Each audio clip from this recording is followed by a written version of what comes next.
Morning everyone, it's a really exciting time today. We're here with Fraser from the Garden House. This is a project that I was involved with a few years ago. It's great to be back, and it really is something special, so we're really pleased, and thank you very much, Fraser, for having us here today. You're very welcome. And can you tell me a little bit about this garden and what such a big project to undertake? What was the selling point for you when you were looking at the property? Yeah, well, I think it almost happened by accident. We were just in the area. We happened across an estate agent, had a conversation about what sort of properties were in the area, and stumbled across this, and kind of instantly fell in love with the garden. My partner's from the Colombian Amazon. He loves nature, and it was just sort of wow experience, and we kind of just went for it almost spontaneously, which turned into a rather bigger undertaking than we might have expected.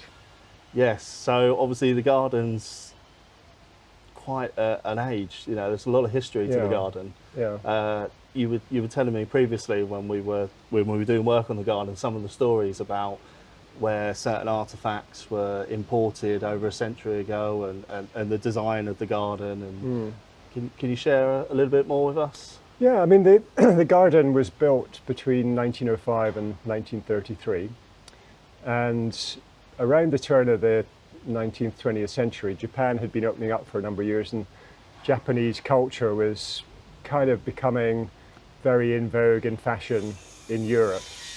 And the particular person who owned this area was a porcelain entrepreneur and travelled to Japan to get fine bone china for the sort of hoi polloi and royal families across Europe. So he was very wealthy, and he kind of fell in love with all this Japanese cultural stuff that was going on, and decided within his massive estate at the time, he'd make some of the land into a Japanese garden.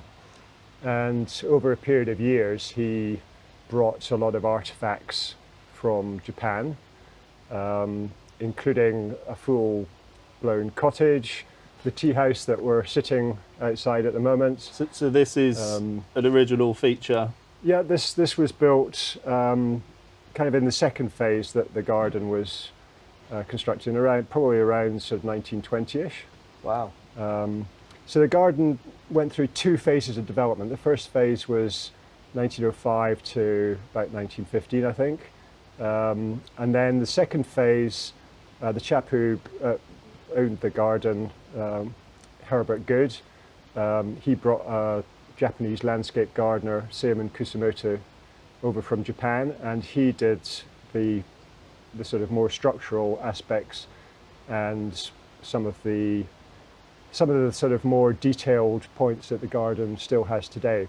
Because there's a lot of sort of symbolism and positioning of artifacts, and that actually, most sort of Westerners wouldn't really get, but you need the sort of Japanese input meaning to get that, and reasoning behind to get that authenticity. Yeah. So that's really the period that the garden was built over, and a lot of the artifacts that are still in the garden, the lanterns, the arches, bridges, and all the outbuildings, they came from Japan, and they're over 100 years old. And before you saw this property, did you have a connection to Japanese culture, or have you always had an interest? Or? No, I'd like to say I did, but no, we didn't. And that's been really an extra dimension here, because there is so much to learn about Japanese culture and gardens in particular.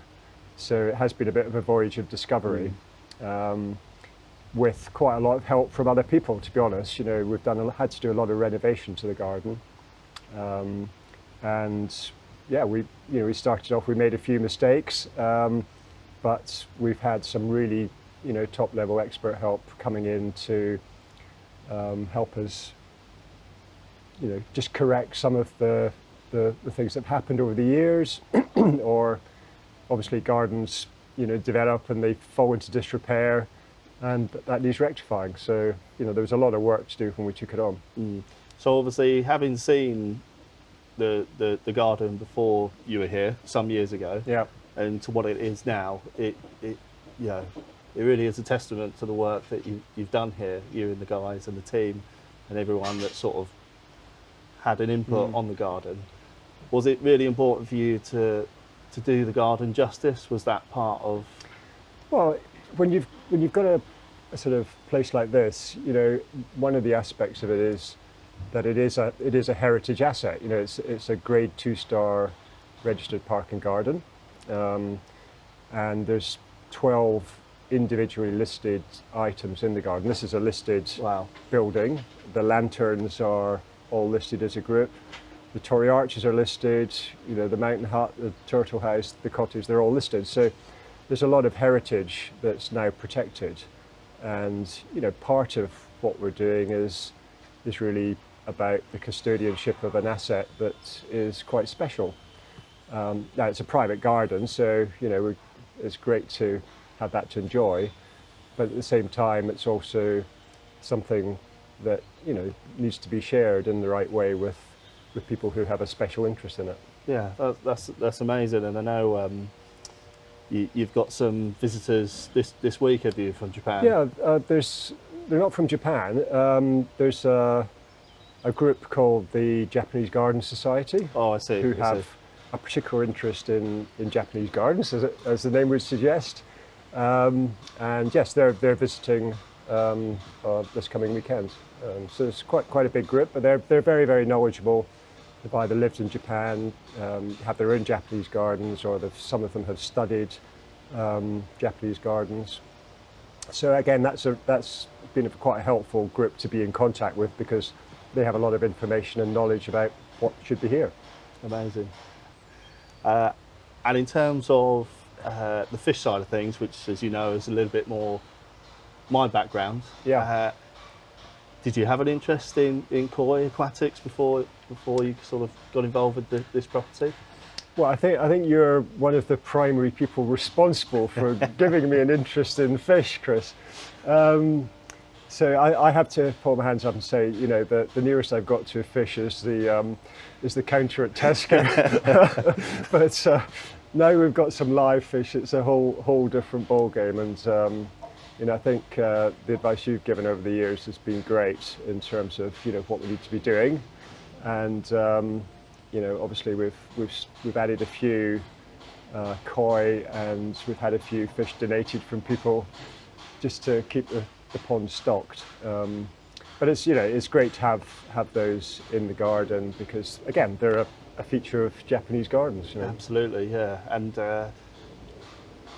I guess on an evening, once you've finished work and you can just relax, I can imagine this is a fairly tranquil environment. Yeah, it's we've got a building project going on at the moment, but when the builders aren't sort of banging and sawing, it is quite peaceful, and you know, it's a lovely village as well. You know, the neighbours have been putting up with a lot with all the comings and goings with the renovations and the work, but yeah, you know, they understand this is an asset for the neighbourhood as well, and you know, we have groups from the neighbourhood come around occasionally as well. Okay, so it's very much you know, a proud part of the village, you could say. Well, it's amazing actually, because, you know, we've met a few people who live in the village whose grandparents worked on constructing the garden. Really? So it was very much part of the fabric of the local community, and I guess, you know, the goods when they were alive in the early part of the 20th century would have been quite important sort of dignitaries in the village, yeah. You know, so probably helped the local economy as well. Yeah, I mean, you can't help but sort of feel the history and the heritage of the garden when you're wandering around. And there are nooks and crannies, you know, every time I come here I sort of find something different. Yeah. I've found a cave at the top of that hill that I didn't know was there. That's called the bear pit. The bear pit, okay, yes. Fair enough. We don't know when the bear lived there, but we know it's called the bear pit because the garden's very well documented, and there's a guide to the garden that Kusamoto and Herbert Good wrote, which is about 30 pages long, and it's got lots of Oh, wow. pencil drawings of all the features that were originally there, and a map of how the garden was laid out, and Japanese names of all the features, as well as highlighting, some items like the bear pit. Yeah, sure. So that's how we know how some of these things are positioned and what they were about. Incredible. And one of the features in the garden that really blew my mind, you previously mentioned, was the homage to Mount Fuji.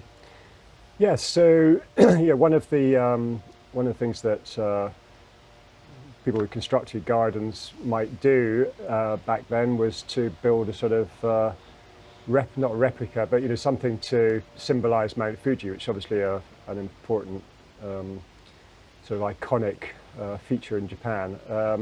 And this garden has its own mountain. It's only 7 meters high, but it's still quite a dominant feature. And we call that Mount Fuji. It's actually called Main Mountain in Good's 1933 guide. But so Mount Fuji has a cascade on it, and was built by hand. I mean, this was just a completely flat set of fields before it was landscaped. Really? So all the sort of contouring was done by hand, I guess with the help of horses. And Mount Fuji was built back in the day. And most of the plumbing for the garden, because there was no water originally on the site, was brought in via a set of pipes from a mile away from a wind pump. It came to under Mount Fuji from where it was sort of pumped around the garden. So there's a chamber under Mount Fuji that contains the water for the cascade on the mountain. And the other interesting feature is that there are also ducts that come out of what we call the dungeon at the bottom of Mount Fuji, and they go up through the mountain to come out at the top. And the story goes that you'd light a sort of smoky fire in the dungeon, and the smoke would travel up the ducts and then form the clouds above Mount Fuji, just to make it completely authentic. So this was even designed over 100 years ago? Yeah. So I mean, there's a lot of plumbing and things we haven't really discovered about what's underground. But all that plumbing would have been laid before all the landscaping was done. So a lot of quite interesting engineering absolutely went into the garden as well. And it's I would have loved to have seen that. Yeah. Well, we've got some. We're very lucky actually. The garden's pretty well documented, so we've got some very nice old photographs. Oh, amazing! From the turn of the century, probably around 1920 to 25, of Mount Fuji being built. Incredible. And just the dungeon as a brick structure before all the earth was put on top of it. Yeah. It really is an amazing garden, and it's been a privilege to have done some work here on the garden. Fraser, thank you for sort of allowing us here today as well. And every time I come here, I'm just like a kid in a sweet shop. Obviously, having spent a lot of time in Japan and sort of immersed myself in the Japanese culture, it's just literally, it is like a piece of Japan in the UK. And well, you've come here on quite a good day. The sky's turning blue, and of course the autumn colours are, one of the big seasonal features in the Japanese garden. So we've got all the acers turning at the moment. So hopefully you'll capture that on camera as well.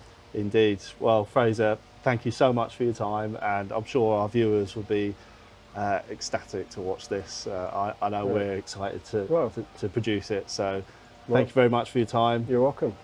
Good to have you back. Thank you, Fraser. Okay.